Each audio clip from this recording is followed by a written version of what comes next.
الحمدللہ رب العالمین والعاقبۃ للمتقین والصلاۃ والسلام علی رسولہ الکریم اما بعد اعوذ باللہ من الشیطان الرجیم بسم اللہ الرحمن الرحیم واستعینوا بالصبر والصلاۃ صدق اللہ مولانا العظیم وصدق رسولہ النبی الامین الکریم ونحن على ذلك من الشاهدين والشاكرين والحمد لله رب العالمين۔ آئیے ہمارا عقیدت و محبت و احترام کے ساتھ گنبد خضرا کی جانب دور لگا کر اپنی وہ ساری کائنات کے مرکز عقیدت نبی الحرمین امام القبلتین جد الحسن والحسین احمد المجتبی محمد مصطفیٰ صلی اللہ علیہ وآلہ وسلم کی بارگاہ عالی وقار میں درود پاک کا نذرانہ باندھا ہے اور رہا پیش کرنے کی سعادت حاصل کر لیجیے۔ پڑھیے بابا کے بلند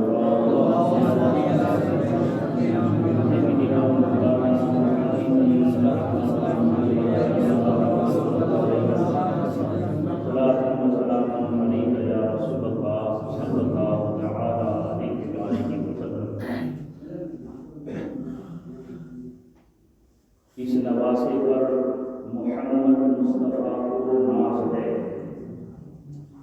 اس کی ہمت پر علی شیر خدا کو ناز ہے، اور سجدہ اوروں نے کیا اس کا نیا انداز ہے، اس نے وہ سجدہ کیا جس پر خدا کو ناز ہے۔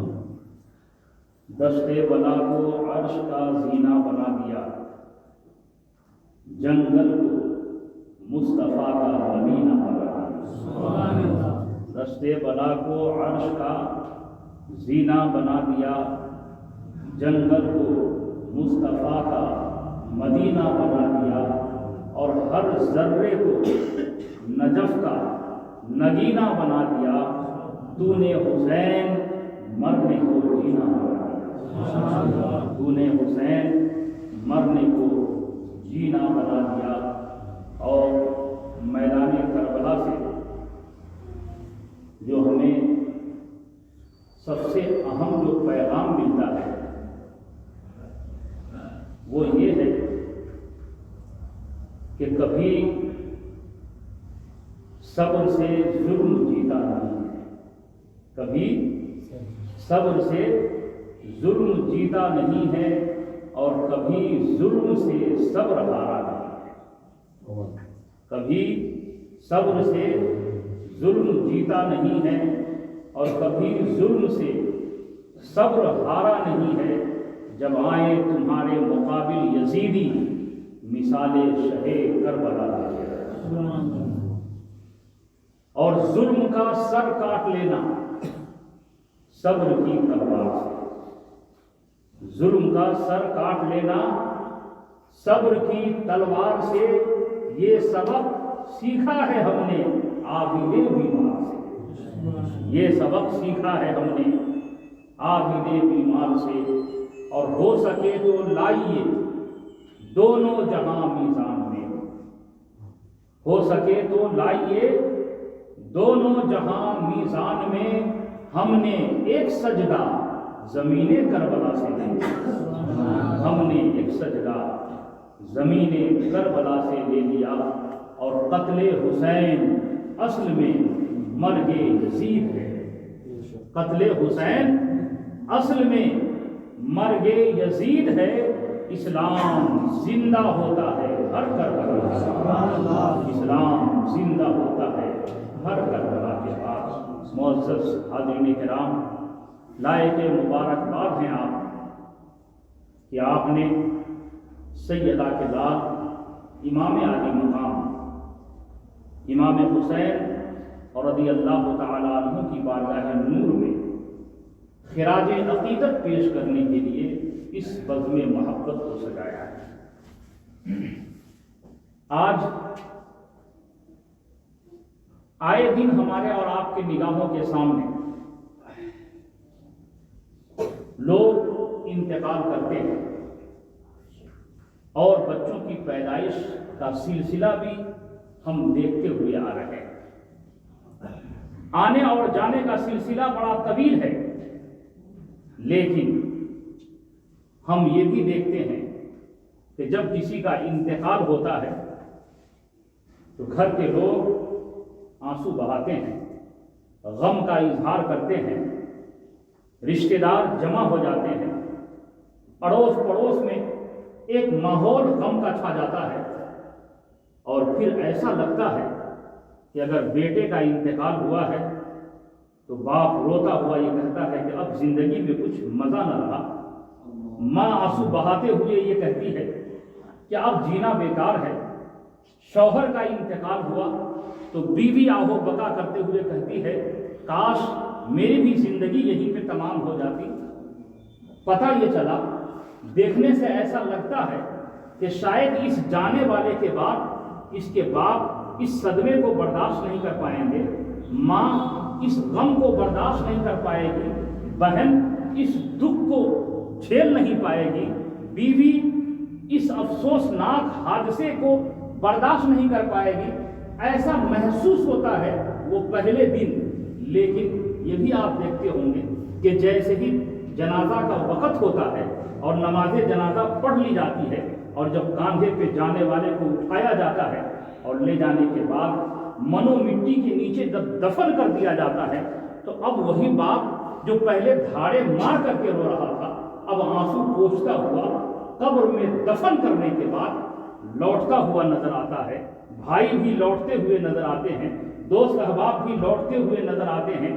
کوئی یہ نہیں کہتا کہ بیٹا چلا گیا مجھے بھی بیٹے کے ساتھ قبر میں دفن کر دو، بھائی یہ نہیں کہتا کہ بھائی چلا گیا مجھے بھی اس کے ساتھ قبر میں دفن کر دو، دوست یہ نہیں کہتے کہ دوست چلا گیا مجھے بھی اس کے ساتھ قبر میں دفن کر دو، بیوی یہ نہیں کہتی کہ شوہر چلا گیا شوہر کے ساتھ مجھے بھی دفن کر دو۔ یہی زمانے کا دستور ہے، یہی ہمارے آپ کے معاشرے کے حالات ہیں۔ اور اس کے بعد جب 2-3 دن گزرتے ہیں، ہفتہ عشرہ گزرتا ہے، مہینہ 2 مہینہ گزرتا ہے، سال 2 سال گزر جاتے ہیں، تو اب ہم دیکھتے ہیں کہ جو پہلے دن اتنے آہو بکا کر رہے تھے اب جانے والے کو کوئی یاد بھی نہیں کر رہا ہے۔ اب مرنے والے کی یادیں کبھی کبھی آ جایا کرتی ہیں، کسی موقع پہ اگر گفتگو آپس میں چلتی ہے تو جانے والے کو یاد کر لیا جاتا ہے، ہاں فلاں کوئی تھا، لیکن سال 2 سال 10 سال 20 سال 25 سال 50 سال اگر گزر گئے تو پھر تو جانے والے کا نام بھی لوگ بھلا دیا کرتے ہیں۔ اس کی مثال میں آپ سے سمجھنا چاہوں گا۔ آپ اتنے لوگ یہاں پہ بیٹھے ہیں، یقیناً آپ کے والدین آپ کو بڑے عزیز رہے ہوں گے، آپ کے دادا پردادا آپ کو بڑے محبوب رہے ہوں گے، ان کے دادا پردادا یقیناً آپ کے لیے قابل تعظیم رہے ہوں گے، لیکن دنیا کا دستور یہ بتاتا ہے کہ آپ اتنے یہاں بیٹھے ہیں، اگر میں پوچھوں کہ آپ کے دادا کے والد کا نام کیا تھا، ان کے دادا کا نام کیا تھا، تو شاید آپ میں سے کوئی ان کا نام بھی نہیں یاد رکھا ہوگا۔ ان کے نام تو بہت بڑی بات ہے، ان کا حلیہ ان کی شکل و شباہت آپ کے وہم و گمان میں بھی نہیں ہوں گے۔ یہی زمانے کا دستور ہے، لیکن تاریخ اٹھا کر کے دیکھیے، ہسٹری کا مطالعہ کیجئے، اسلام کی تاریخ پڑھیے، امام علی مقام نواسۂ رسول جگر گوشے بطول امام حسین رضی اللہ تعالیٰ عنہ کو دنیا سے گئے ہوئے 1 سال نہیں، 2 سال نہیں، 25-50 برس نہیں، 1400 برس بیت گئے۔ 1400 برس کی تاریخ گزر گئی۔ سن 61 ہجری میں مارکہ کربلا پیش آیا ہے، 61 ہجری میں مارکہ کربلا واقع ہوا، اتنے سال بیت گئے، لیکن ہمارا مشاہدہ یہ کہتا ہے، ہم یہ دیکھتے ہیں کہ ہر سال جیسے ہی محرم کا چاند نظر آتا ہے امام حسین کی یادیں سب کے دل میں انگڑائیاں لینے لگتی ہیں، سب کا دل اس محبت میں دھڑکنے لگتا ہے، اور ہر سال ان کے ماننے، ان کے چاہنے، ان کے جاننے اور ان پہ یا حسین کا نعرہ لگانے والوں کی تعداد بڑھتی چلی جا رہی ہے۔ میں پوچھتا ہوں دنیا والوں، لوگ اپنے باپ داداؤں کو بھلا رہے ہیں، امام حسین کے ماننے والوں کی تعداد کیوں بڑھتی چلی جا رہی ہے؟ تو زمانہ جواب دیتا ہے۔ انظار احمد خان، معاملہ یہ ہے کہ جو لوگ اپنے لیے جیتے ہیں زمانہ اسے بھلا دیتی ہے، اور جو دین کے لیے جیتا ہے زمانہ اسے ہمیشہ یاد رکھتا ہے۔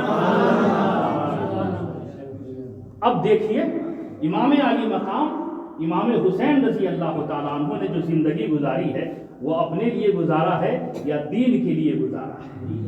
اپنے لیے گزارا ہے یا شریعت مطہرہ کے لیے کوشش کی ہے؟ اپنے جاہ و جلال کے لیے جنگ لڑی تھی یا اسلام کی بقا و تحفظ کے لیے جنگ لڑی تھی؟ تو آئیے والی ہندوستان، شہنشاہ ہندوستان، عطائے رسول، خواجہ خواجگاں، معین بے کساں حضرت خواجہ غریب نواز کی بارگاہ میں دستک دیتے ہیں اور عرض کرتے ہیں، اے خواجہ غریب نواز، آپ ہند کے راجا ہیں، ہندوستان کی دھرتی پر ایمان کی دولت جو ہمیں ملی ہے وہ صدقہ ہے میرے خواجہ آپ کا۔ اب آپ رہنمائی فرمائیے، امام حسین کا مقام کیا ہے، امام حسین کا مرتبہ کیا ہے، امام حسین کی عظمت کیا ہے، ان کی شان و شوکت کیا ہے؟ تو میرے اور آپ کے خواجہ کہتے ہیں، شاہ ہست حسین، بادشاہ ہست حسین، دین ہست حسین، دین پناہ ہست حسین۔ حسین بادشاہ ہے، حسین شہنشاہ ہے، حسین دین ہے، حسین دین کی حفاظت کرنے والے ہیں۔ اور آگے کہتے ہیں، سر داد نہ داد دست در دست یزید، سر دے دیا مگر ہاتھ نہ دیا یزید کے ہاتھ میں، سر دے دیا ہاتھ نہ دیا یزید کے ہاتھ میں۔ میں پوچھتا ہوں، اے کربلا کے شہنشاہ، اے نواسہ رسول، یہ غلام سمجھنا چاہتے ہیں کہ یزید نے ہاتھ مانگا تھا، ہاتھ دے دیتے سارا معاملہ ختم ہو جاتا، ہاتھ دے دیتے ساری شکایتیں یزید کی دور ہو جاتی تھی جو اس نے رکھا تھا آپ کے سامنے۔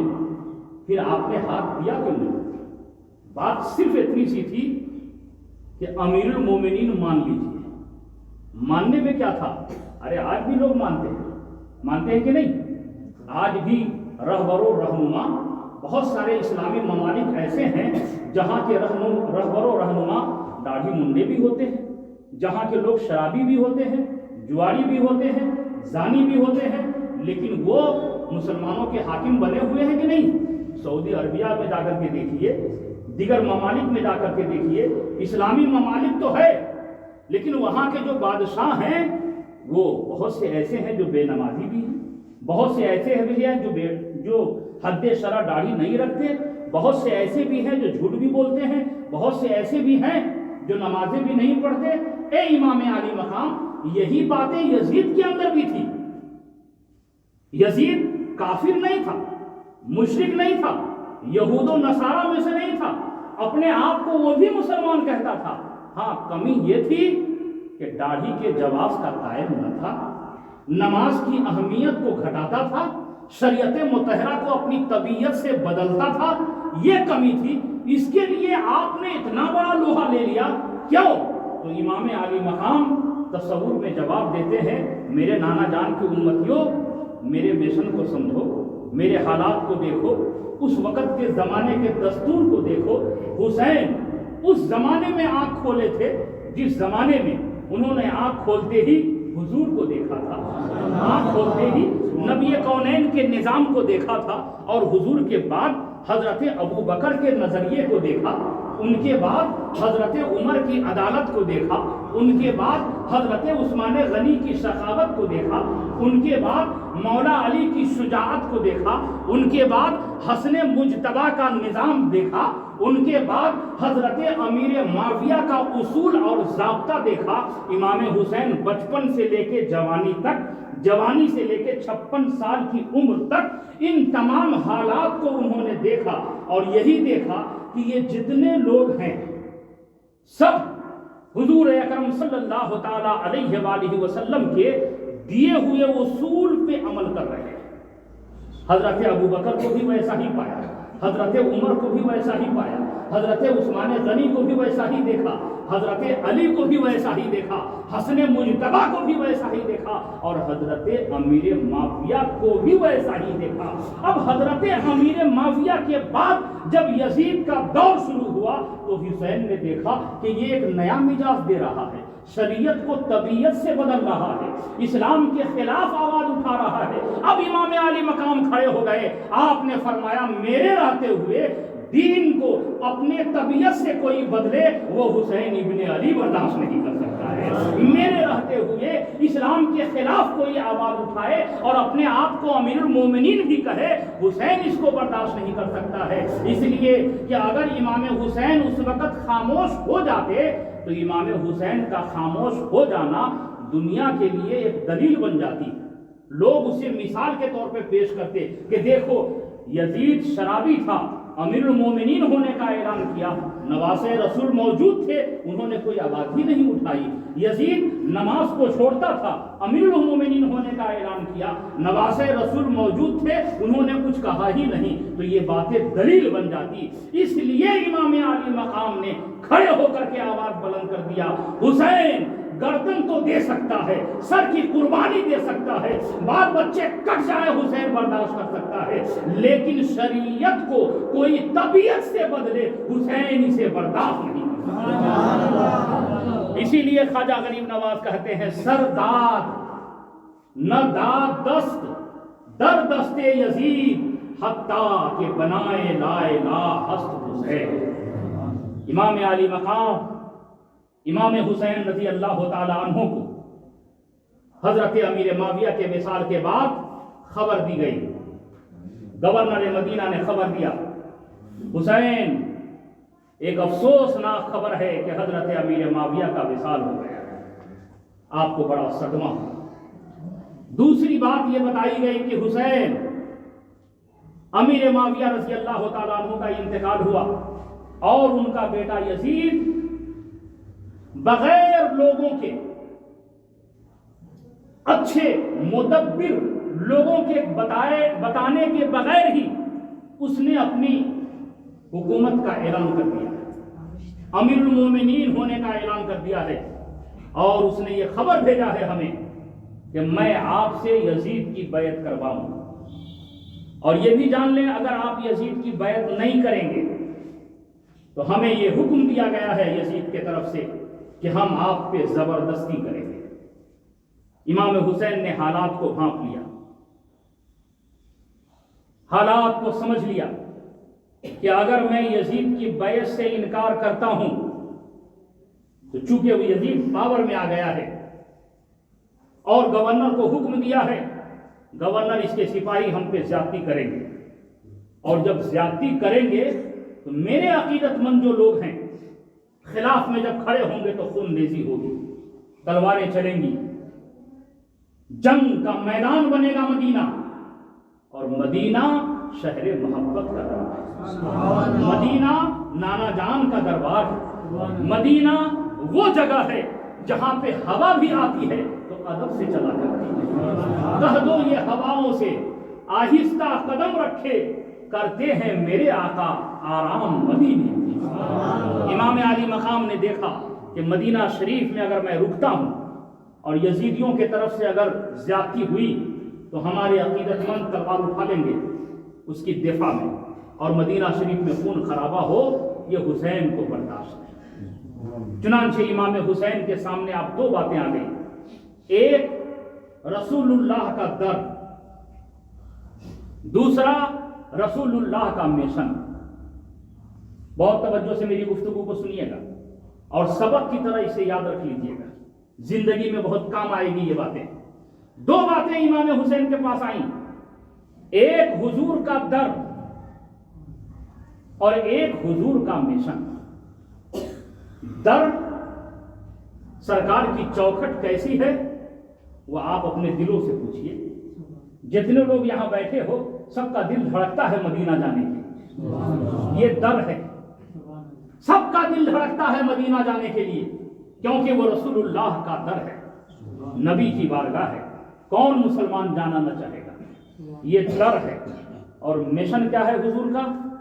اسلامی نظریہ پھلے پھولے، پرچم اسلام بلند ہو، شریعت پہ لوگ عمل کریں، یہ رسول اللہ کا مشن ہے، یہ مصطفیٰ کا نظام ہے، یہ میرے آقا کی منشا ہے، یہ میرے آقا کی چاہت ہے کہ لوگ جہنم سے بچ کر کے جنت میں جائیں، لوگ نیکوکار ہو جائیں، اللہ کے بندے اللہ کی بارگاہ میں جھکنے کے لیے تیار ہو جائیں، یہ حضور کا مشن ہے۔ اب مشن اور در ان دونوں میں جب ٹکراؤ ہو تو یاد رکھیے گا، محبوب کے در سے زیادہ محبوب کا مشن پیارا ہوتا ہے، زور سے، محبوب کے در سے زیادہ محبوب کا مشن پیارا ہوتا ہے۔ ارے کوئی محبوب کے در پہ پڑا رہے اور ان کے مشن پہ عمل نہ کرے تو اس سے بڑا بدنصیب کوئی نہیں ہے، اس سے بڑا بدنصیب کوئی نہیں۔ درگاہ شریف کے آزو بازو میں جو لوگ رہتے ہیں، اگر وہ نمازوں کی پابندی کرتے ہیں تو صاحب مزار کا فیض اسے ملتا ہے، اور اگر وہ نمازوں کی پابندی نہیں کیے تو صاحب مزار کی لعنت اس پہ برستی ہے۔ کیوں؟ اس لیے کہ محبوب کے در سے زیادہ محبوب کا مشن پیارا ہوتا ہے۔ اسی لیے تو وہ صحابہ جو مدینے میں رہے، لیکن جب مشن کی بات آئی تو حضور کے مشن کو لے کے مدینہ سے نکل گئے، پوری دنیا میں پھیل گئے، کوئی کہیں گیا کوئی کہیں گئے، اور جانے کے بعد پرچم اسلام کو جگہ جگہ پہ بلند کیا۔ امام حسین نے دیکھا کہ ایک طرف نانا جان کی بارگاہ ہے، دوسری طرف نانا جان کا مشن ہے، اب دونوں کو چھوڑنا، دونوں میں سے کسی ایک کو پکڑنا تھا۔ اب امام حسین نے دیکھا نہیں، نانا جان کے در سے زیادہ نانا جان کا مشن مجھے پیارا ہے۔ مشن اگر چھوٹ گیا تو اسلام ختم ہو جائے گا، اور در اگر چھوٹ گیا تو دور جا کے بھی نانا جان کے مشن کو میں بلند کروں گا، اسلامی جھنڈے کو میں اٹھاؤں گا۔ اب امام علی مقام نے فیصلہ کر لیا کہ نانا جان آپ کا در چھوٹ رہا ہے، حسین کو بڑا غم ہے، لیکن نانا جس مشن کے لیے آپ نے مجھے پالا تھا اس مشن کی حفاظت کے لیے آپ کا حسین مدینہ سے باہر نکل گیا۔ امام علی مقام اپنے گھر آئے نانا جان کے مزار پہ اجازت لے کر کے، اور آنے کے بعد اپنے اہل خانہ سے کہا کہ رفت سفر مانگو، تیاری کرو سفر کی۔ لوگوں نے تیاری شروع کر دی، کہاں جانا ہے کسی کو پتا نہیں، تیاری کرو۔ امام علی مقام نے تیاری شروع کروا دی، اور دن کے اجالے میں نہیں، رات کے تاریکی میں مدینہ شریف سے حسین نکل رہے ہیں۔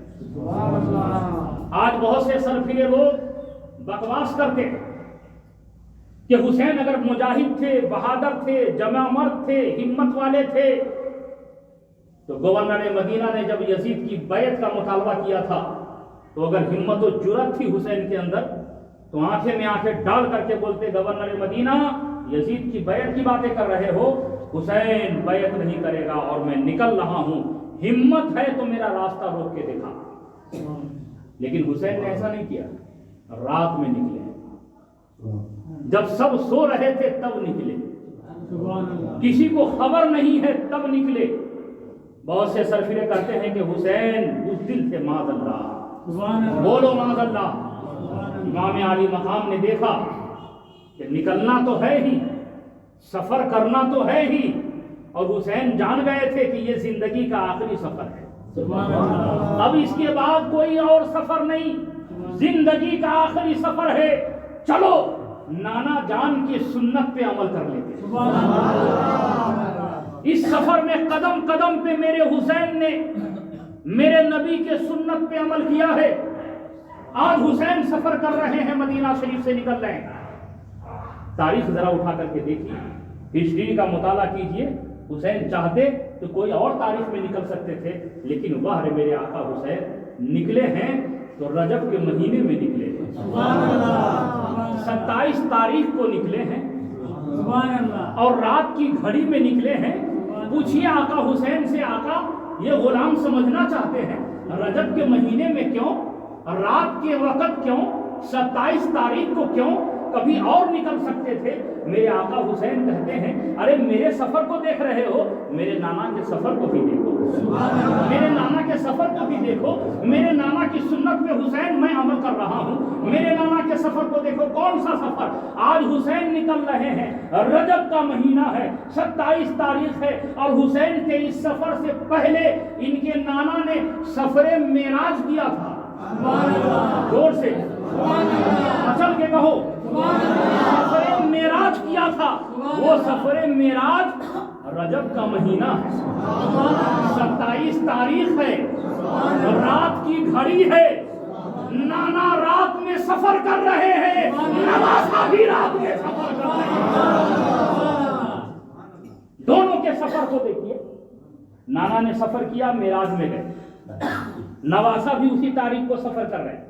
دونوں کے سفر کا مقصد بھی دیکھیے، نانا نے سفر کیا نماز کا تحفہ لے کر کے آئے، زور سے نماز کا تحفہ لے کر کے آئے، اور نواسا سفر کر رہے ہیں اسی نماز کی عظمت کو بچانے کے لیے۔ نانا نماز لے کے آئے، نواسا عظمت نماز بچا رہے ہیں، نماز کی عظمت کو بچا رہے ہیں۔ دونوں کے سفر کو نگاہوں کے سامنے رکھو، سبحان اللہ۔ اچھا، امام حسین نے سفر کیا، مدینہ شریف سے نکلے، معلوم تھا امام حسین کو کہ شہادت کربلا میں ہونی ہے۔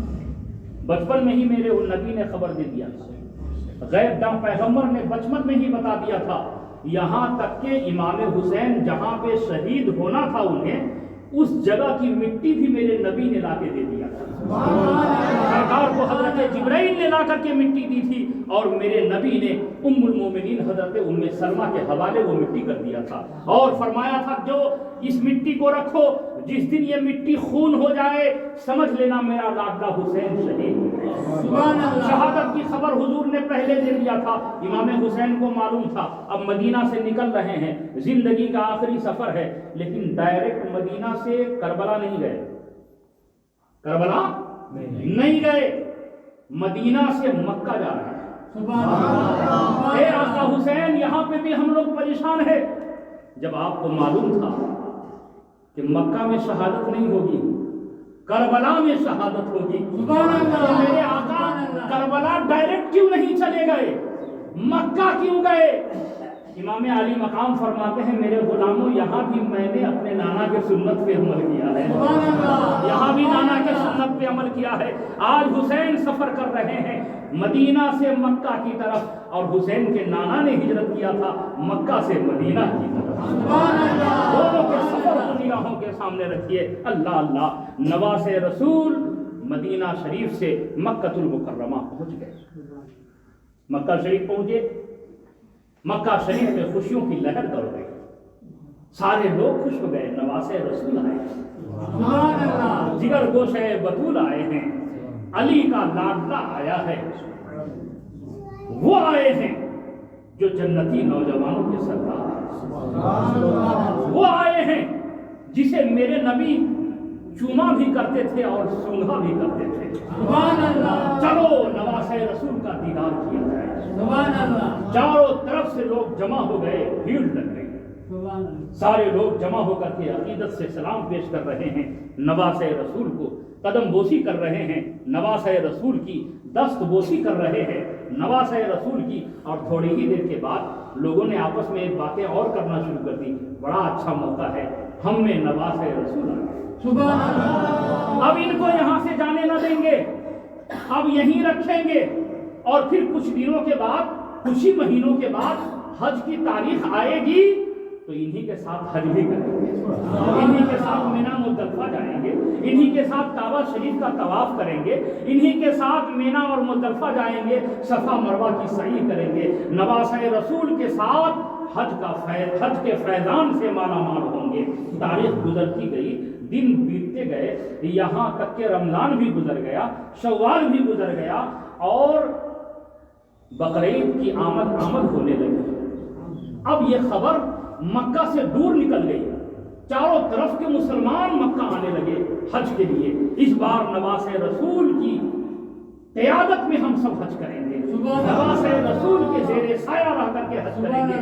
چاروں طرف سے لوگ آ گئے, مکہ شریف میں بھیڑ لگ گئی مسلمانوں کی. لیکن جیسے ہی تاریخ قریب آئی تو امام عالی مقام کی طرف سے ایک بات کہی گئی, لوگوں کے دل حسرت و ارمان کے مزار بن گئے, لوگوں کی آنکھیں کھلی کی کھلی رہ گئی, لوگ پریشان ہو گئے. کیا نواس رسول حج کرنے سے پہلے ہی مکہ سے جاتے ہیں, حج سے پہلے ہی مکہ سے نکل رہے ہیں. لوگوں کو یقین نہیں ہو رہا تھا, دوڑ کے آ گئے بارگاہ امام علی مقام میں, دست بستہ عرض کیا, نواس رسول ہم یہ کیا سن رہے ہیں, آپ مکہ سے حج سے پہلے ہی جانے والے ہیں؟ ہاں تم نے صحیح سنا ہے. حضور کیوں؟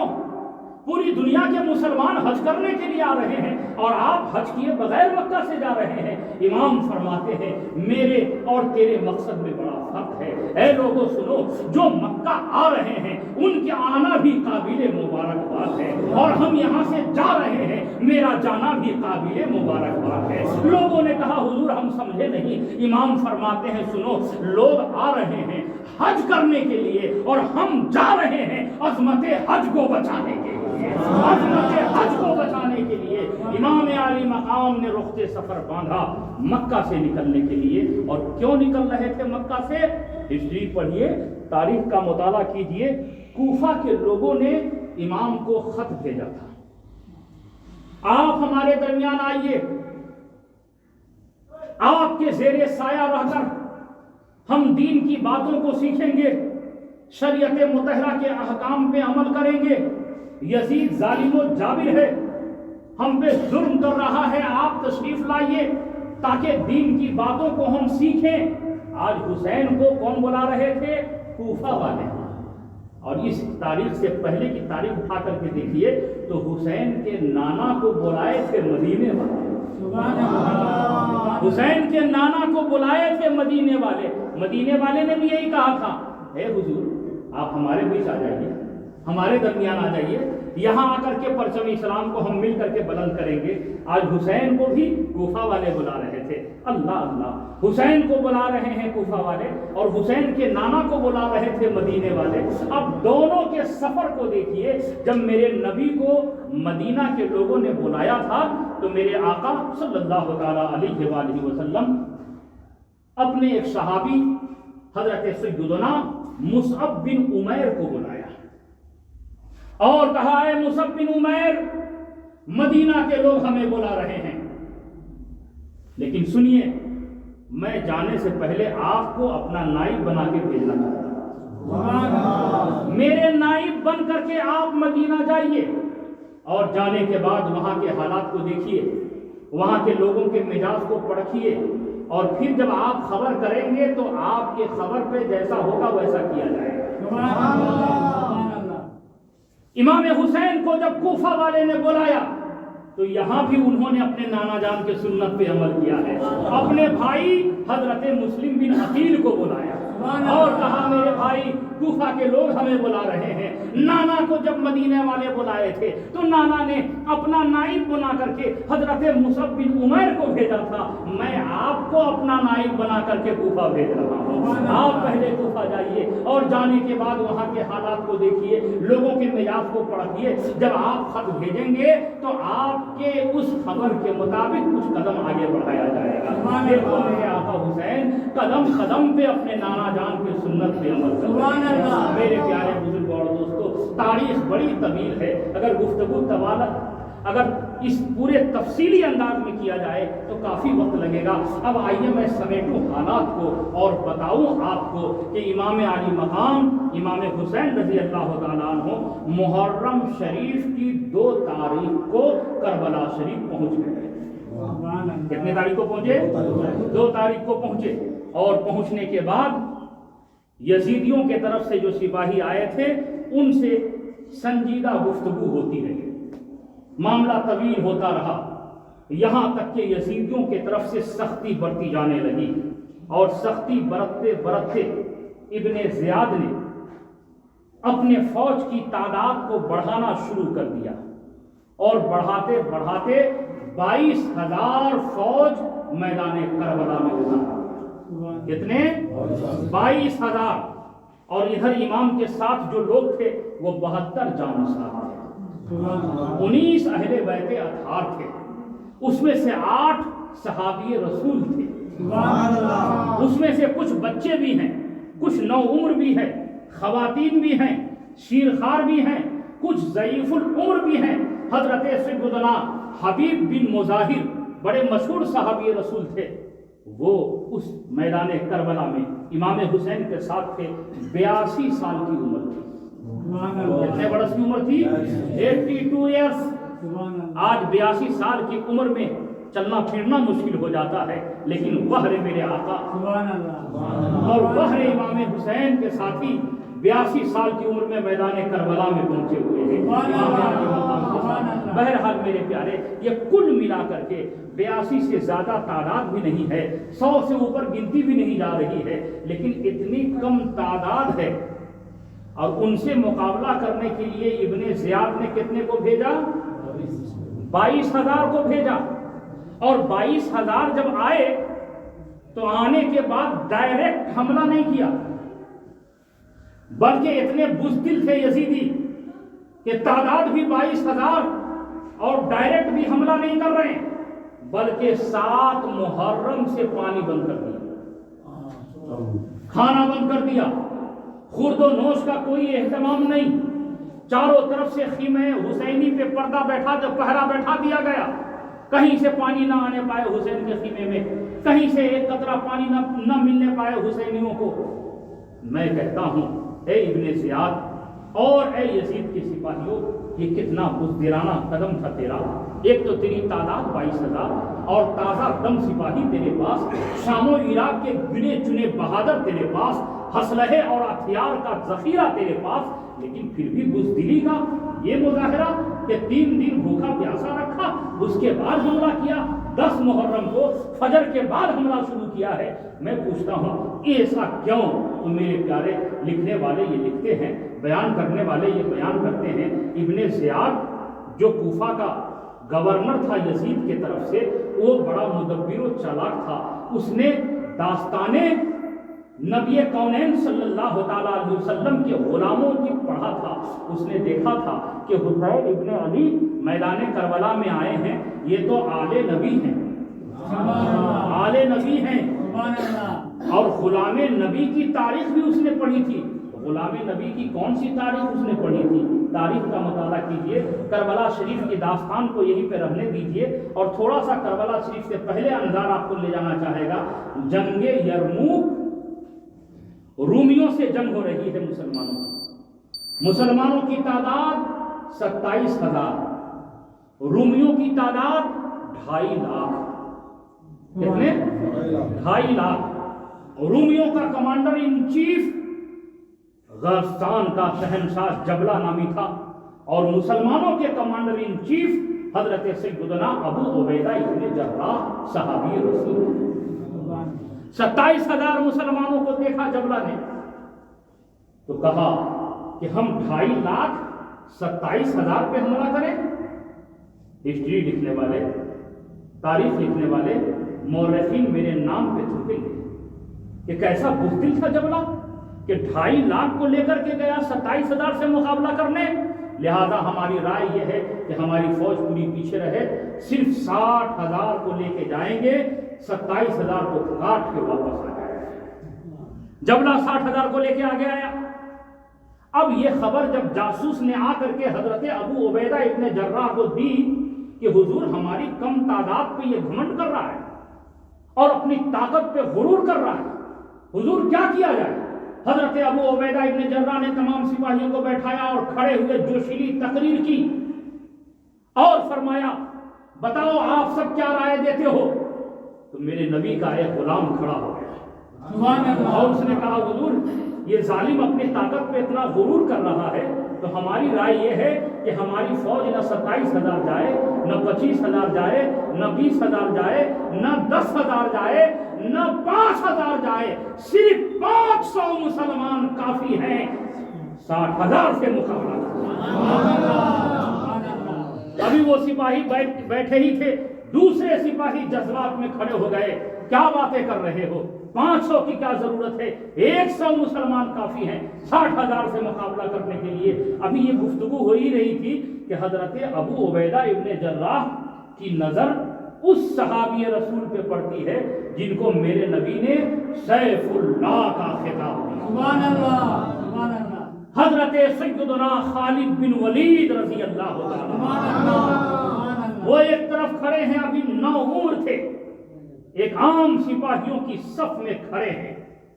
حضرت ابو عبیدہ ابن جراح نے کہا خالد آپ بولیے۔ کہا حضور میں کیا بولوں، آپ سب بول ہی رہے ہیں تو میں کیا بولوں۔ کہا نہیں بولو، اے خالد تیرے بغیر، تیرے رائے کے بغیر ہم آگے نہیں بڑھیں گے۔ آپ کو میرے نبی نے اللہ کی تلوار کہا ہے، آپ کو سیف اللہ کا خطاب دیا ہے میرے نبی نے، آپ کچھ بولیے۔ حضرت خالد بن ولید کہتے ہیں حضور اگر میری رائے لینا چاہتے ہیں تو جب یہ رومی اپنے فوج کی تعداد پہ گھمنڈ اور غرور کر رہے ہیں اور جبلا اپنے موج پہ ہاتھ پھیر رہا ہے تو میری رائے یہ ہے کہ ہماری فوج نہ 27,000 جائے، نہ 20,000 جائے، نہ 15,000 جائے، نہ 10,000 جائے، نہ 5,000 جائے، نہ 500 جائے، نہ 100 جائے، صرف 60 مسلمان کافی ہے 60,000 سے مقابلہ کرنا۔ مسل کے کہو 60 مسلمان 60,000 سے مقابلہ کرنے کے لیے کافی ہے۔ حضرت ابو عبیدہ ابن جراح نے کہا خالد سنبھل کے بات کیجیے گا، یہ کوئی تفریح گاہ نہیں ہے جہاں آپ کو جانا ہے، گھومنے کے لیے نہیں جا رہے ہیں خالد، میدان جنگ میں جانا ہے۔ خالد وہاں جانا ہے جہاں انسان انسان پہ بات کرے گا، ایک دوسرے کی گردنیں کاٹی جائیں گی، ایک دوسرے پہ تیر تلوار چلائے جائیں گے، خون بہائے جائیں گے۔ خالد سنبھل کے فیصلہ کیجئے، 60,000 سے مقابلہ کرنے جا رہے ہیں، کیسی باتیں کر رہے ہیں خالد۔ حضرت خالد بن ولید نے سر جھکایا ادب سے اور آہستہ زبان میں کہا حضور یہ تو میں نے آپ کا لحاظ کر کے صاف کہہ دیا، آپ کا لحاظ کر کے میں نے 60 کہہ دیا، ورنہ میرے دل کی اگر پوچھئے قسم خدا کی دل میں وہ تمنائیں انگڑائیاں لے رہی ہے کہ کاش مجھ اکیلے کو میدان میں بھیجئے، مجھ اکیلے کو میدان میں بھیجئے، یہ رسول اللہ کا غلام تنہا 60,000 نہیں 2.5 لاکھ کو کاٹ کے واپس آئے۔ لیکن مجھے معلوم تھا کہ آپ مجھ اکیلے کو میدان میں نہیں بھیجیں گے، اس لیے میں نے 60 کہہ دیا۔ حضرت ابو عبیدہ ابن جراح نے کہا ٹھیک ہے 27,000 سپاہیوں میں سے 60 کو چن لیجیے۔ یقین جانو ایک طرف 27,000 سپاہی ہیں، اس میں سے 60 کو چننا ہے، سامنے 60,000، اس کے پیچھے 2.5 لاکھ فوج کھڑی ہے، یقیناً موت کو گلے لگانے کے برابر تھا، لوہے کے چنے چبانے کے برابر تھا، اپنے موت سے کھیلنے کے برابر تھا۔ آج کے لوگ ہوتے تو پیچھے بھاگ جاتے، مجھے سر میں درد ہے، مجھے بدن میں تکلیف ہے، اے خالد میرا نام مت لیجئے گا، لیکن وہ ہے میرے نبی کے غلام، سبحان اللہ، سبحان اللہ، وہ ایسے مسلمان تھے سبحان اللہ، وہ ایسے نوجوان تھے سبحان اللہ، سب اپنی اپنی جگہ پہ کھڑے رہے اور حضرت خالد کی طرف للچائی ہوئی نظروں سے دیکھ رہے ہیں اور خاموش زبان سے گویا یہ کہہ رہے ہیں اے خالد میرا نام ضرور لیجیے گا، مجھے ضرور ساتھ لے چلیے گا، ان 60 میں مجھے ضرور شامل کر لیجیے گا، اے خالد مجھے ضرور لے کے چلیے گا۔ بالآخر 60 کو حضرت خالد بن ولید نے ان 27,000 میں سے چن لیا، اور چننے کے بعد جب میدان میں جانے لگے تو جاتے جاتے حضرت ابو عبیدہ ابن جراح سے وعدہ لے لیا کہ سنیے میرا انجام کچھ بھی ہو جائے آپ مداخلت مت کیجیے گا، آپ یہیں رہیے، آپ مداخلت نہ کریں گے جنگ میں، انجام چاہے جو ہو جائے یا تو ہم کٹیں گے یا کاٹ کے واپس آئیں گے، سبحان اللہ، سبحان اللہ، ہم جا رہے ہیں ہمارے جنگ میں آپ مداخلت نہ کریں گے۔ حضرت ابو عبیدہ ابن جراح نے کہا ٹھیک ہے آپ جائیے۔ 60 کو لیا حضرت خالد بن ولید اور اس ٹولی کے کمانڈر ان چیف حضرت خالد بن ولید کو بنا دیا گیا سبحان اللہ اور اپنی سپہ سالاری میں ان 60 لوگوں کو لے کر جب میدان میں پہنچتے ہیں، جبلہ دور سے دیکھا تھوڑے سے مسلمان آ رہے ہیں، اپنے موج پہ ہاتھ پھیر کے اپنے ساتھیوں سے کہنے لگا، دیکھا میرا روب، سبحان اللہ مجھے دیکھتے ہی مسلمان صلح کی بھیک مانگنے کے لیے آ رہے ہیں، یہ لڑائی نہیں کریں گے، بھیک مانگنے آ رہے ہیں صلح کرنے کے لیے، پوچھو کیوں آئے ہیں؟ 2 سپاہی دوڑے ہوئے گئے، مسلمان کیوں آئے ہو؟ حضرت خالد بن ولید نے لڑکار کے کہا، جا کے کہہ دے جبلہ سے بلایا تھا مقابلہ کرنے کے لیے، آ گیا ہوں تو پوچھتا ہے کیوں آئے ہو؟ جا کہا ہم مقابلہ کرنے کے لیے آئے ہیں۔ دونوں سپاہی دوڑے ہوئے واپس آ گئے، اے شہنشاہ غسان، وہ تو مقابلہ کرنے کے لیے آئے ہیں۔ کہا، ارے مقابلہ، یہ مٹھی بھر مسلمان، یہ گنتی کے لوگ مقابلہ کریں گے ہم سے؟ چلو ہٹو پیچھے۔ خود پیچھے لوگوں کو ہٹایا، خود آگے بڑھا اور جانے کے بعد کہا، کیوں آئے ہو؟ حضرت خالد بن ولید نے کہا، مقابلہ کرنے کے لیے۔ سبحان اللہ سبحان اللہ تیرا کمانڈر ان چیف کون ہے؟ کون ہے تیرا امیر؟ کون ہے تیرا سپہ سالار؟ حضرت خالد بن ولید نے کہا، اس ٹولی کا سپہ سالار میں۔ سبحان اللہ کون ہو تم؟ لوہے کی ٹوپی پہنے ہوئے تھے، لوہے کی زنجیریں چہرے پہ لٹک رہی تھی، دور سے چہرہ صاف نظر نہیں آ رہا تھا۔ جبلہ نے کہا، تم ہو کون؟ آپ نے اپنی ٹوپی اتاری، سبحان اللہ چہرے خالد بن ولید پر سبحان اللہ جب جبلہ کی نظر پڑی تو کہا، میں تجھے شاید پہچانتا ہوں، سبحان اللہ کبھی میں تجھے دیکھا ہوں، صورت پہچانے لگ رہی ہے، کون ہو؟ سبحان اللہ کہاں کے ہو؟ نام کیا ہے؟ باپ کا نام کیا ہے؟ سبحان اللہ حضرت خالد بن ولید نے کہا، مکہ کا رہنے والا سبحان اللہ سبحان اللہ خالد ابن ولید ہے نام میرا۔ سبحان اللہ سبحان اللہ جبلہ نے کہا، اے خالد، تم خالد بن ولید ہو؟ کہا، ہاں میں خالد بن ولید۔ سبحان اللہ کہا، اے خالد، تیرے ہنر کی داستان میں نے سنا، سبحان تم بڑے مدبر و چالاک بہادر ہو خالد، سبحان اللہ بڑے شہزور بہادر ہو خالد، تیری ایک جان ہزاروں پہ بھاری ہے، لیکن اے خالد، ہمدردی کے ناطے تیرے ہنر کی میں قدر کرتا ہوں خالد، ہمدردی کے ناطے تجھے ایک رائے دے رہا ہوں، اتنا بچکانا فیصلہ کیسے لے لیا آج؟ تجھ دیکھ نہیں رہے ہو ہم 60,000 یہاں پہ کھڑے ہیں، ہمارے پیچھے 2.5 لاکھ فوج تازہ دم موجود ہے، اور تم 60 کو لے کر کے میدان میں آ رہے ہو؟ اے خالد، میرے پاس تیر و کمان کی کثرت ہے، سبحان اللہ ہمارے پاس فوج کی کثرت ہے۔ اے خالد، کس یقین پہ آ گئے ہو مقابلہ کرنے کے لیے؟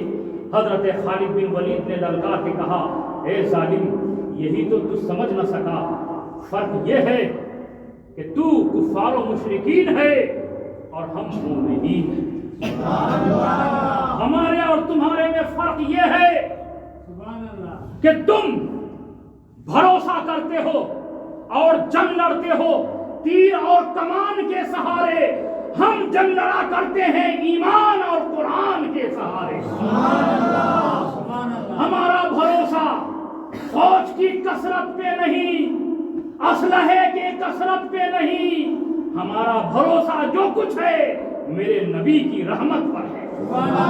ہمیں کامیابی جو ملتی ہے رسول اللہ کے رحمت کے سہارے ملا کر، آج ہم لوگوں میں ضرور لڑیں گے۔ 60 ادھر صف لگائے، 60,000 ادھر صف لگائے۔ سبحان اللہ سبحان اللہ اب 60,000 نے صف بندی کے بعد طبلِ جنگ بجا دیا، سبحان اللہ اور 60 نے وار کیا 60,000 پر۔ توجہ چاہوں گا، سبحان اللہ 60 نے وار کیا 60,000 پر۔ سبحان اللہ ارے ایک ایک سپاہی کے مقابلے میں 1,000 ہوئے، سبحان اللہ گویا ایک سپاہی 1,000 تلوار کے وار کو روک رہا ہے۔ سبحان اللہ سبحان اللہ 1,000 کے وار کو ایک روک رہا ہے۔ 60,000 نے 60 پہ حملہ کیا۔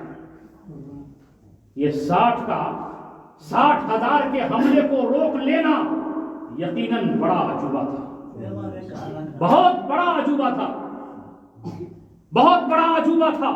لیکن اس سے بڑھ کے یہ کہ ان 60 نے ان 60,000 کے حملے کو روکا بھی، سبحان اللہ، اور روکنے کے بعد پھر سنبھل گئے اور پلٹ کے وار بھی کر دیا۔ سبحان اللہ، اور جب ان 60 نے 60,000 پہ وار کیا، گھمسان کا رن ہوا، سبحان اللہ، تلواریں چلی، سبحان چیخ و پکار کی صدائیں بلند ہوئی، گردنیں کٹنا شروع ہوئی، تیر و تلوار چلنے لگے، خون کے فوارے جسموں سے جاری ہو گئے۔ حضرت ابو عبیدہ ابن جراح دور کھڑے دیکھ رہے تھے، پریشانی بڑھنے لگی، یہ ہم نے کیسا فیصلہ لے لیا، گھمسان کا رن ہو گیا، دشمنوں کے نرغے میں خالد پہنچ گئے، کہیں ایسا نہ ہو کہ یہ 60 کٹ جائیں تو تاریخ میں ہمارے نام پہ لوگ انگلیاں اٹھائیں گے کہ جذبات میں آ کے ہم نے غلط فیصلہ کر دیا۔ اب پریشانی جب حد سے زیادہ بڑھنے لگی تو حضرت ابو عبیدہ ابن جراح نے اسی میدان جنگ کے کنارے جو کھڑے تھے وہیں سے اپنا رخ مدینہ شریف کی طرف کر لیا، سبحان اللہ، وہیں سے اپنا چہرہ مدینہ شریف کی طرف کر لیا اور ہاتھ باندھ کے حضور کی بارگاہ میں استغاثہ پیش کرنا شروع کر دیا۔ یا رسول اللہ علیہ الصلوۃ والسلام، غلام کی دستگیری فرما دیجئے، خالد کی مدد کر دیجئے، میرے آقا ہم نے جذبات میں فیصلہ لے لیا ہے، خالد کو بھیج دیا ہے، دشمنوں کے نرغے میں پہنچ گئے ہیں خالد، میرے آقا غلام پہ کرم فرما دیجئے، خالد کی امداد فرما دیجئے۔ لکھنے والوں نے لکھا ہے، تاریخ گواہ ہے کہ ابھی دعا سے ہاتھ نیچے بھی نہ آیا تھا کہ میدان جنگ کے طرف سے ایک ہنگامے کی آواز آئی۔ آپ نے جب پلٹ کے دیکھا تو کچھ نظر نہیں آ رہا تھا، دھول گرد اس قدر اڑ رہے تھے کہ ہر طرف اندھیرا چھایا ہوا تھا، کچھ نظر نہیں آ رہا ہے۔ حضرت ابو عبیدہ ابن جراح پریشان ہے، دیکھ رہے ہیں۔ تھوڑی دیر کے بعد جب دھول چھٹے، فضا صاف ہوئی تو ایک منظر نگاہوں کے سامنے ہے، وہ یہ کہ جبلہ اپنے ہزاروں ساتھیوں کے لاش کو چھوڑ کے جان بچا کے بھاگ رہا ہے، اور 60 مسلمان نعرہ تکبیر کی صدائیں بلند کرتے ہوئے جبلہ کا پیچھا کرتے چلے جا رہے ہیں۔ میرے پیارے، یہ 60 جو 60,000 کو کاٹ رہے تھے، بولو یہ کون تھے؟ سبحان اللہ، یہ غلامان رسول ہیں۔ سبحان اللہ، کون ہے بولو؟ غلامان رسول ہیں، اور کربلا میں جو آئے تھے وہ آل رسول سبحان اللہ، سبحان اللہ، کربلا میں جو آئے ہیں وہ آل رسول ہیں۔ اسی لیے یزیدیوں نے اپنے فوج کی تعداد بڑھائی سبحان اللہ، اور ڈائریکٹ حملہ نہیں کیا کہ یہ آل رسول ہیں، سبحان اللہ، یہ آل رسول ہیں، ڈائریکٹ حملہ نہیں کیا۔ اللہ اکبر، 3 دن بھوکا پیاسا رکھا اور اس کے بعد حملہ کر رہے ہیں۔ میرے پیارے بزرگوں اور دوستوں، اور حملہ بھی کیا ہے تو وہ یہ سوچ رہے تھے کہ 3 دن سے بھوکے پیاسے ہیں حسین کے ساتھی، 3 دن سے بھوکے پیاسے ہیں حسینی نوجوان، ہم بہت آرام سے ان کا سر تن سے جدا کر دیں گے اور تھوڑے ہی دیر میں جنگ ختم ہو جائے گی۔ لیکن وہ تاریخ کربلا اٹھا کر کے دیکھو، سبحان اللہ، ہسٹری کربلا اٹھا کر کے دیکھیے، لکھنے والے لکھتے ہیں ایک ایک حسینی میدان میں آتا ہے اور کئی کئی یزیدیوں کو واصل جہنم کرتا ہوا نظر آ رہا ہے۔ میرے پیارے بزرگوں اور دوستوں، صبح سے لے کے دوپہر تک، دوپہر سے لے کے سپہر تک تمام رفقا آپ کے اہل بیت اطہار کا ایک ایک فرد، امام علی مقام کے ایک ایک ساتھی میدان کارزار میں شہادت کا جام نوش کر رہے ہیں۔ میرے پیارے بزرگوں اور دوستوں، جب آخری پہر آتی ہے، سے پہر کے وقت امام علی مقام سید الشہداء امام حسین رضی اللہ تعالی عنہ اب میدان کارزار کی طرف نکلتے ہیں۔ یزیدی سمجھ رہے تھے کہ اب حسین 2 منٹ کا ہی کام ہے، ان کا کام ہم تمام کر دیں گے اور جشن فتح منا لیں گے۔ امام علی مقام خیمے میں آتے ہیں اور تمام رفقا جام شہادت نوش کر چکے ہیں۔ حضرت علی اکبر بھی شہید ہو چکے ہیں، حضرت علی اصغر بھی شہید ہو چکے ہیں، اون و محمد بھی جام شہادت نوش کر چکے ہیں، آپ کے بھتیجے قاسم بھی جام شہادت نوش کر چکے ہیں، آپ کے بھائی عباس علمبردار جام شہادت نوش کر چکے ہیں۔ اب کوئی مرد باقی نہ رہا سوائے حضرت سیدنا زین العابدین رضی اللہ تعالی عنہ کے، جو امام حسین کے لاڈلے شہزادے ہیں۔ ایک اکلوتی اولاد امام پاک کی کربلا میں بچی ہے، باقی سب کے سب شہادت کا جام نوش کر لیے۔ اب امام جب میدان کربلا میں جانے لگے تو حضرت امام زین العابدین جو بخار کے عالم میں تھے کھڑے ہو جاتے ہیں، بابا میرے رہتے ہوئے آپ میدان میں نہیں جائیں، مجھے میدان میں جانے دیں۔ امام علی مقام نے گلے سے لگایا اپنے لختے جگر کو، اور لگانے کے بعد ساری خلافتیں عطا کر دی اپنے کو، ساری کرامتیں عطا کر دی اپنے کو، ساری جو برکتیں نانا جان سے آپ نے لیا تھا سب کچھ اپنے لاڈلے بیٹے کو حوالے کر دیا، اور سینے سے لگانے کے بعد کہتے ہیں میرے لال اب تک حسین نے کسی کے جان بچنے کی دعا نہیں کی تھی، میدان کربلا میں حسین نے سب کے لیے دعا کیا، یہی دعا کیا تھا کہ مولا میرے یہ ساتھی، میرے یہ بھتیجے، میرے یہ بھانجے، میرے یہ بال بچے، میرے یہ رفقا کٹ جائیں لیکن قدم نہ لڑکھڑائیں، کٹ جائیں قدم پیچھے نہ ہٹائیں۔ سب کے لیے حسین نے یہی دعا کی تھی میدان کربلا میں۔ ایک حضرت امام زین العابدین ہے جن کے لیے میرے امام دعا کرتے ہیں، میرے لال تیرے لیے حسین ابن علی دعا کرتا ہے، اللہ تجھے سلامت رکھے، اللہ تجھے سلامت رکھے۔ کیوں؟ اس لیے کہ دنیا میں تمام انسانوں کی جو نسل چلی ہے اس کی اولاد نرینہ سے چلی ہے، بیٹا سے چلی ہے، بیٹی سے نہیں چلی ہے، لیکن میرے نانا جان کی نسل، میرے نانا مصطفیٰ کی نسل بیٹا سے نہیں میری ماں فاطمہ سے چلی۔ امام فرماتے ہیں میرے لال بھائی حسن شہید ہو گئے، حسن کے لال شہید ہو گئے، میرے لختے جگر شہید ہو گئے، ننھا علی اصغر بھی شہادت کا جام نوش کر لیا، اب عنقریب حسین بھی جام شہادت نوش کرے گا، اور میں بھی اگر شہید ہو گئے اور میرے لال اگر تم بھی شہید ہو گئے تو نانا جان کی نسل آگے کیسے بڑھے گی؟ حسینی قافلہ آگے کیسے جائے گا؟ میرے لال میں دعا کرتا ہوں اللہ تیری حفاظت کرے گا اور تیرے ذریعے سیدوں کی نسل آگے بڑھے گی۔ واہ واہ، کیا دعا میں تاثیر ہے امام کی۔ امام حسین کی عظمت کو سلام، اے حسین تیری شہادت کو سلام، اے حسین تیری کرامت کو سلام۔ کیسی دعا ہے امام علی مقام کی۔ آج دنیا میں گھومو دیکھو، پٹھان کہیں ملے یا نہ ملے، مغل کہیں ملے یا نہ ملے، شیخ کہیں ملے یا نہ ملے، مکاندار کہیں ملے یا نہ ملے، انعامدار کہیں ملے یا نہ ملے، لیکن سید ہر جگہ ملے۔ مچل کے یہ امام حسین کی دعاؤں کی برکت ہے۔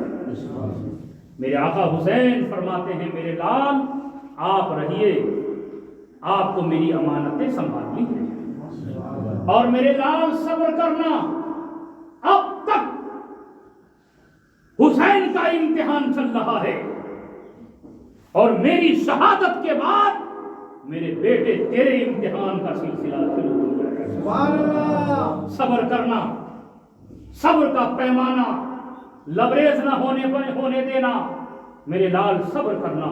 امام علی مقام نے سارے تحفے تحائف، وہ جو سینہ در سینہ حسین تک آئے تھے، تمام فیض و برکات سے اپنے بیٹے کو مالا مال کر دیا، اور اس کے بعد جب میدان کارزار کی طرف نکلنے لگے تو حضرت زینب اور آپ کی شریک حیات شہر بانو بہن زینب آگے آئی، شہر بانو آگے آئی اور کہنے لگے حسین مقتل گاہ کی طرف جا رہے ہیں، شاید آپ لوٹ کے نہ آئیں۔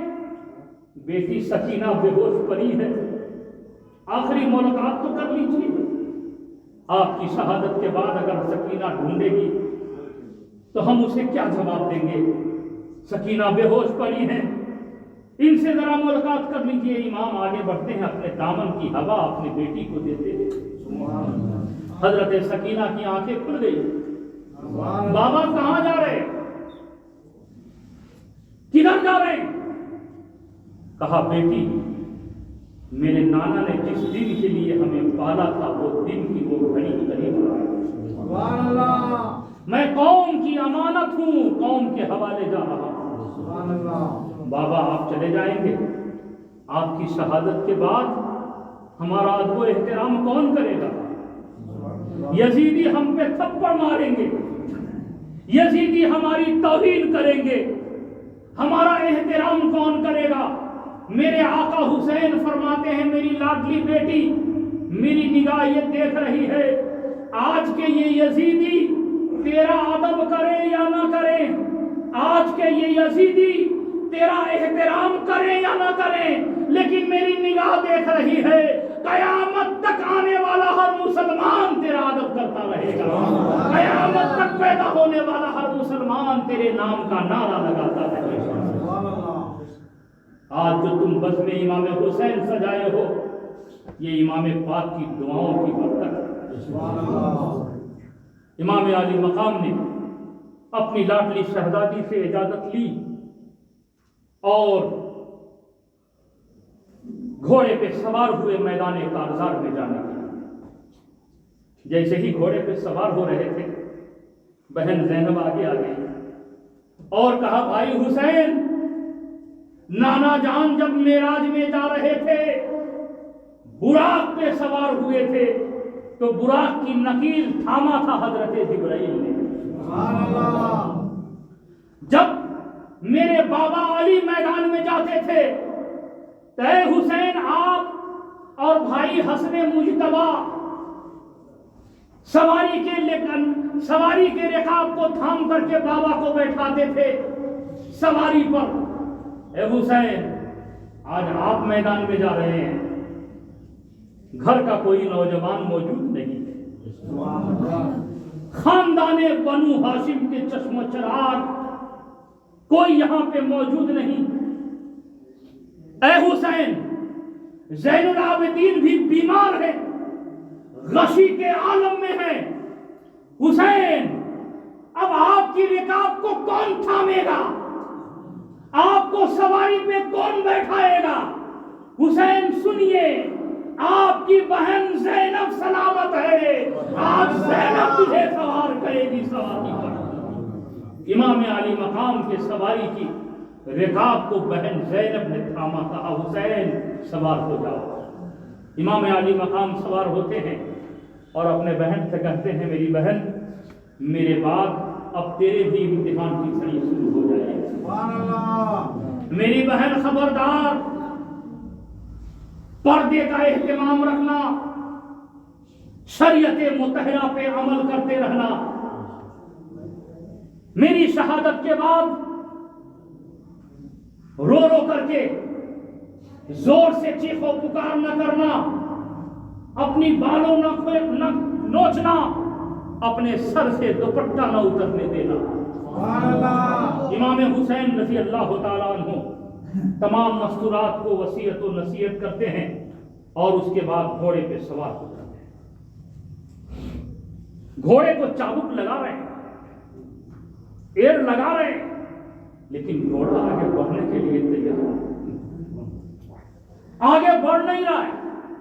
امام علی مقام گھوڑے سے فرماتے ہیں میرے غازی ڈر گئے، ان یزیدیوں سے بڑھتے کیوں نہیں ہو، بڑھتے کیوں نہیں ہو میرے غازی، آگے بڑھو۔ گھوڑا اپنے سر کو ہلاتا ہے اور امام کے چہرے کو دیکھتا ہے اور پھر اپنے سر کو جھکا کر اپنے پچھلے قدم کی طرف اشارہ کرتا ہے۔ امام علی مقام نے جب پیچھے دیکھا تو دیکھتے کیا ہے، بالی سکینہ دوڑی ہوئی آئی ہے اور اپنے دونوں ہاتھوں سے گھوڑا کے دونوں پیروں کو پکڑ لی ہے اور کہتی ہے میرے غازی میرے بابا کو میدان میں لے کے نہ جانا۔ اب وہ گھوڑا اپنی خاموش زبان سے یہ کہہ رہا ہے میرے آقا حسین میں پڑھوں کیسے، اگر میں پڑھتا ہوں تو سکینہ دب جائیں گی اور ان کو تکلیف پہنچا کے میں یزیدی نہیں بننا چاہتا، میں بھی حسینی ہوں۔ میرے آقا حسین گھوڑے سے نیچے آتے ہیں اور بالی سکینہ کو اپنی گود میں اٹھاتے ہیں، کہتے ہیں بیٹی سکینہ شہادت کے بعد جو مقام و مرتبہ تیرے باپ کو نصیب ہونا ہے خوشی سے اجازت دے دے، میرے نانا نے اسی دن کے لیے ہمیں پالا تھا، ہم قوم کی امانت ہے قوم کے حوالے جا رہے ہیں۔ حضرت سکینہ رضی اللہ تعالی عنہا نے بابا جان کے سمجھانے پر مسکرا کے جواب دیتی ہے، میرے والد الوداع الوداع، جائیے دین کی حفاظت کے لیے آگے جائیے، اسلام کی تحفظ کے لیے آگے جائیے، پرچم اسلام کو بلند کرنے کے لیے آگے جائیے۔ امام حسین رضی اللہ تعالیٰ عنہ کی بیٹی حضرت والی سکینہ اپنے بابا کو اجازت دے کر دنیا کے تمام بیٹیوں کو پیغام دے رہے ہیں، دنیا کے تمام اسلامی شہزادیوں کو پیغام دے رہے ہیں کہ دیکھو اگر کبھی اسلام پہ بات آئے تو اس وقت اپنے بابا کو روکنا مت۔ دیکھو سکینہ اپنے باپ کو خوشی سے اجازت دے رہی ہے میدان کارزار میں جانے کے لیے۔ حضرت زینب نے اجازت دے کر دنیا کے تمام بہنوں کو یہ پیغام دے دیا کہ دیکھو جب کئی بھائی دین کے لیے آگے بڑھے تو اس وقت تم رکاوٹ نہ بننا۔ دیکھ حسین کو زینب بڑے خوشی سے اجازت دے رہی ہے۔ حضرت شہربانو اجازت دے کر کے دنیا کے تمام اسلامی خواتین کو یہ پیغام دے دیا کہ دیکھو جب اسلام کا سہاگ اجڑ رہا ہو تو اس وقت تم اپنے سہاگ کی فکر نہ کرنا۔ آج ہم نے اپنے سہاگ کو اجڑتا برداشت کیا ہے، اسلام کا سہاگ اجڑ جائے اسے ہم نے برداشت نہیں کیا ہے۔ امام علی مقام نے سب کی اجازت طلب کی اور میدان کارزار میں پہنچتے ہیں۔ اب یزیدیوں نے دیکھا حسین صبح سے لے کے صبح تک اپنے ساتھیوں کے، اپنے بال بچوں کے، اپنے بھانجے اور بھتیجے کے، اپنے اہل و عیال کے لاش کو اٹھا اٹھا کے تھک چکے ہوں گے۔ اب حسین کو بڑے آسانی سے ہم تن سے جدا کر دیں گے۔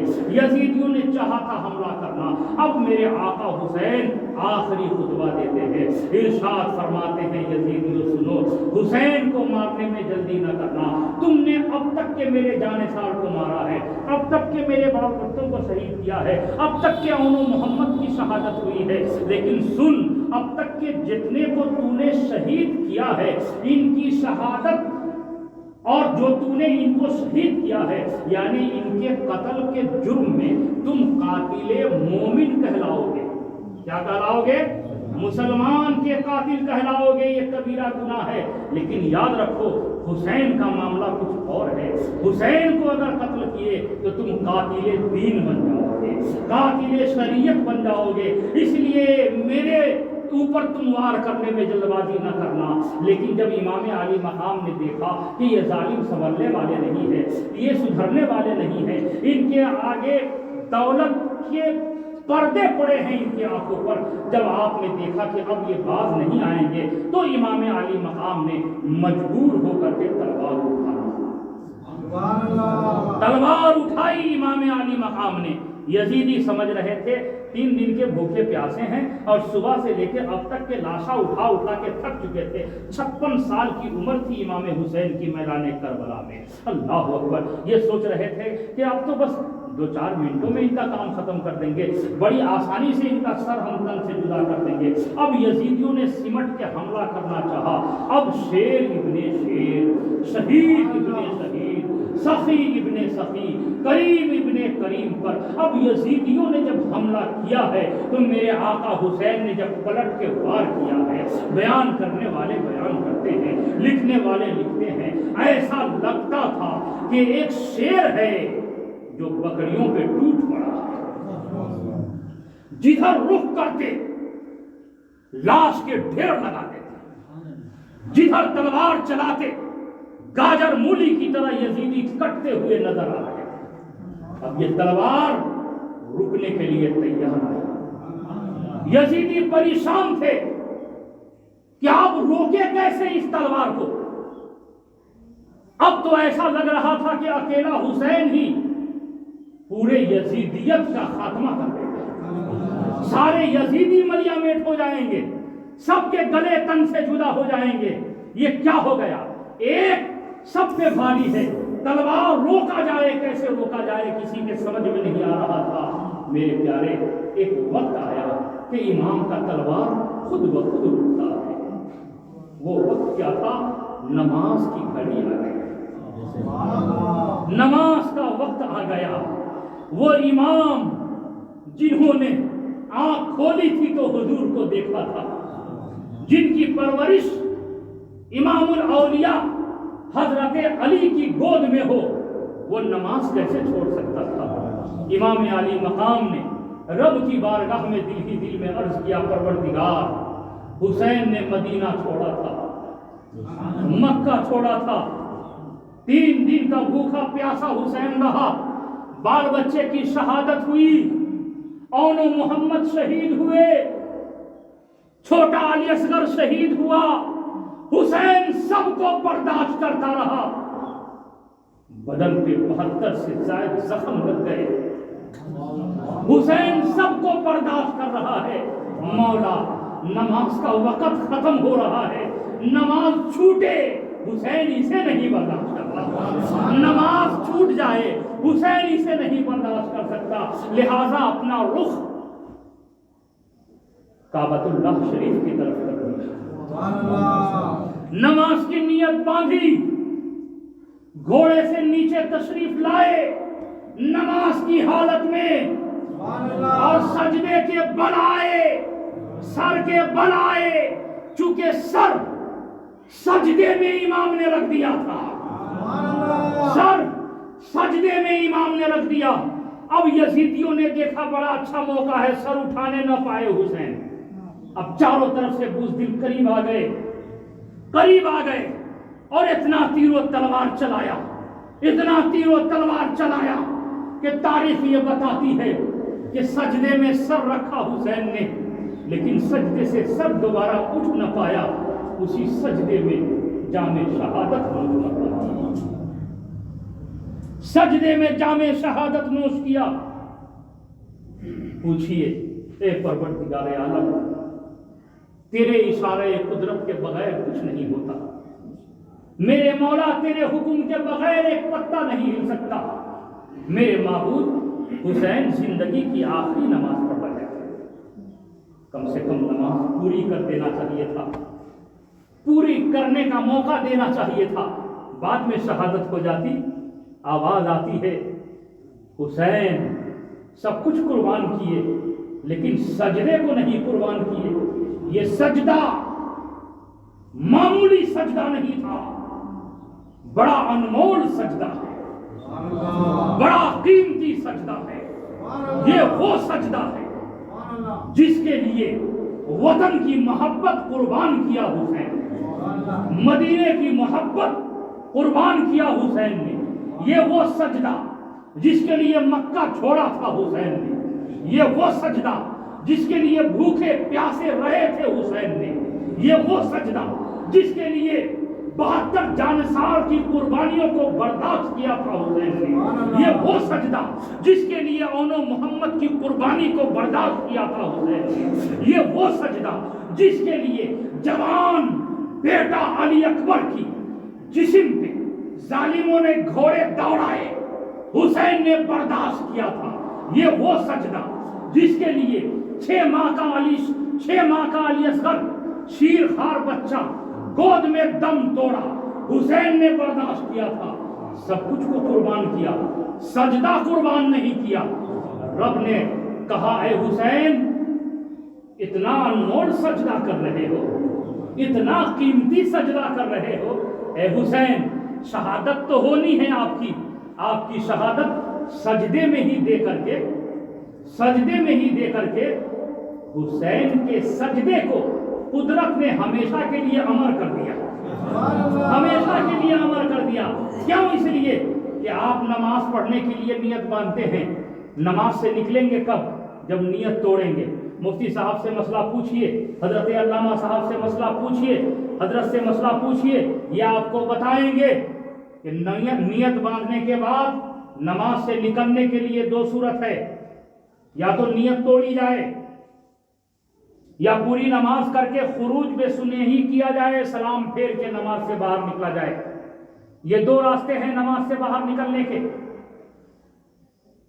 امام حسین نے نیت تو باندھی، نماز میں ہے، نیت توڑا نہیں، نماز میں ہے، سجدے میں سر رکھا، ابھی نماز مکمل نہیں ہوئی، نماز میں ہے، سر رکھا سجدے میں، کربلا میں جام شہادت پی لیے، ابھی بھی حسین کا سر سجدے میں ہے، سبحان اللہ ابھی بھی حسین کا سجدہ چل رہا ہے، زمانہ گزر رہا ہے، حسین کا سجدہ چل رہا ہے، زمانہ گزر رہا ہے، حسین کا سجدہ چل رہا ہے، سجدے میں سر رکھا دیکھا لوگوں نے کربلا کے میدان میں، سجدے سے سر اٹھاتے کسی نے نہ دیکھا، حسین سجدے میں سر رکھے میدان کربلا میں، سر اٹھائیں گے میدان قیامت میں، سر اٹھائیں گے میدان قیامت میں۔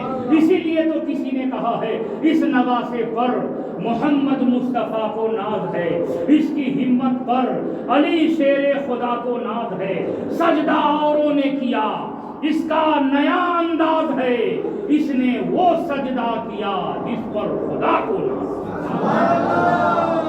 شہادت ہوئی امام علی مقام کی، ان للہ و انا الیہ راجعون۔ شہادت کے بعد یزیدی شرمندہ ہو گئے کہ ہم نے ہاتھ مانگا تھا،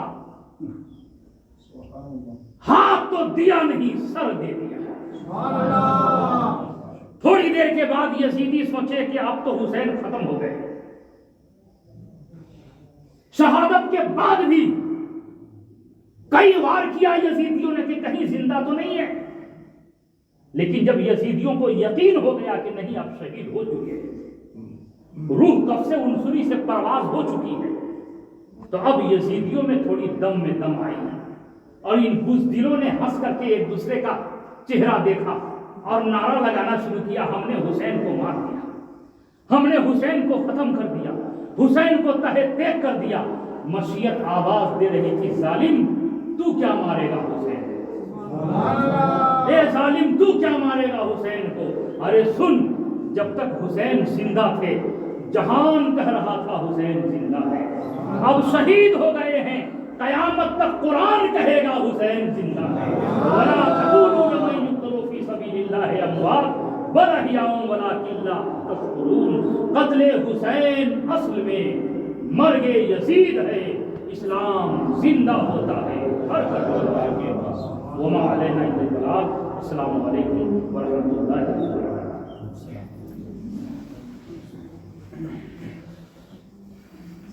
کھڑے ہو کے صلاۃ و سلام۔ مصطفیٰ جانی رحمت لاکھوں سلام، شمع بز میں ہدایت پہ لاکھوں سلام، مصطفیٰ جانی رحمت پہ لاکھوں سلام، شمع بز میں ہدایت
مصطفیٰ جانی رحمت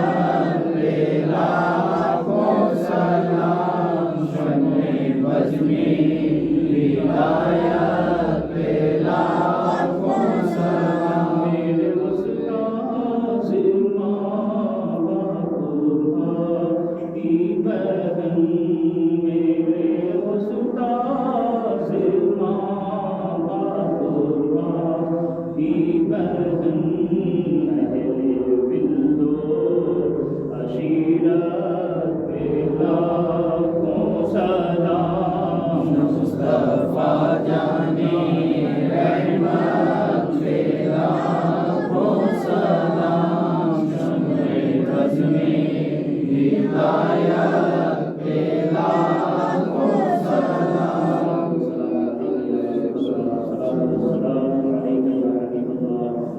وعلى آلك وصحابك يا رسول الله صلی اللہ تعالی علیہ وآلہ وسلم.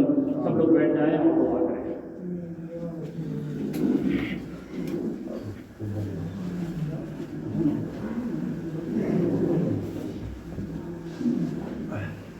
الفاتحہ.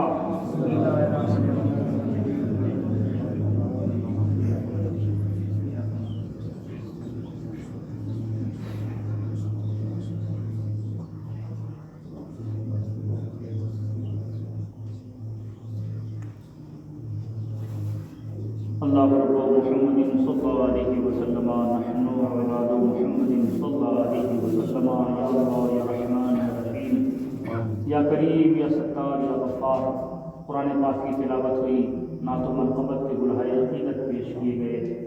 سیدہ کے لال نواسہ رسول سید الشہداء امام علی مقام امام حسین رضی اللہ تعالیٰ عنہ اور آپ کے جانثار اہل بیت اطہار سادات کرام کا ذکر پاک ہوا.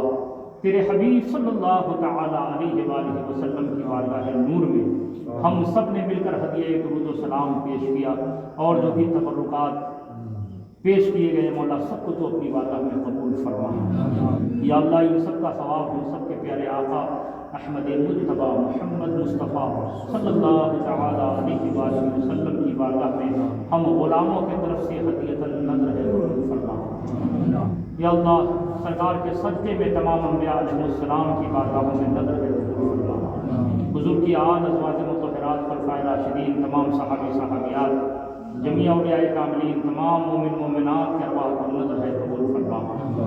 یا اللہ خصوصیت کے ساتھ سید الشہداء امام علی مقام امام حسین رضی اللہ تعالیٰ عنہ آپ کے تمام جانثار تمام اہل بیت اطہار تمام شہدائے کربلا شریف کی بارگاہوں میں درجہ بدرجہ نظر کرتے ہیں قبول فرما.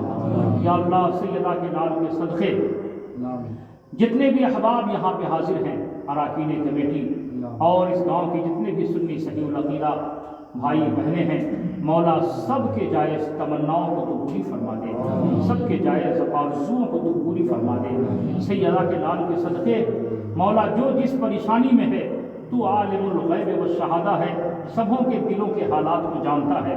مولا سب کی پریشانیوں کو دور فرما. یا اللہ ہم سب کو شفا عطا فرما.